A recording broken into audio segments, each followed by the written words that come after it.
Hi guys, Moib here from the University of Greenwich again, and we're going to continue on looking at trigonometry. In the previous video we looked at how to work out questions that involve trigonometry. Now we're going to be looking at a slightly different example.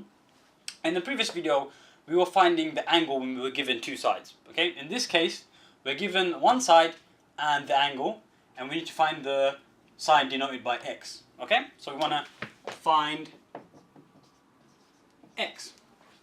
We will do this in the same way we would in our previous cases.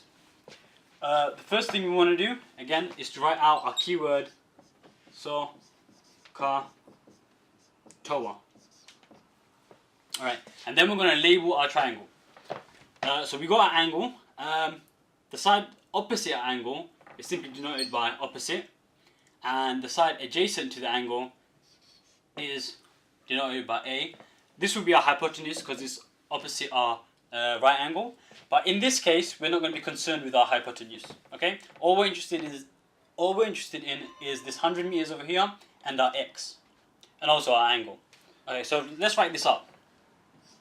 Our opposite is x and our adjacent is 100 meters equals 100 meters.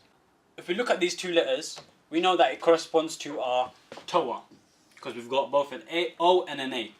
Okay, so we know the ratio we're going to be using is tan theta equals opposite over adjacent.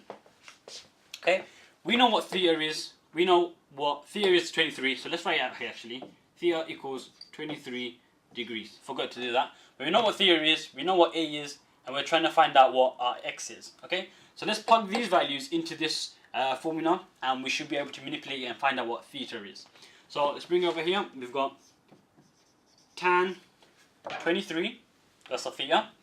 Tan 23 equals our opposite over our adjacent. Our opposite is x, and our adjacent is 100. Okay.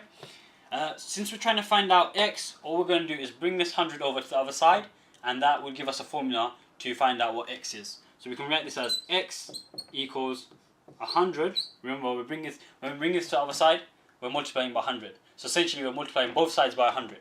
If you multiply this by 100, it becomes x. If you multiply this side by 100, we get 100 tan 23.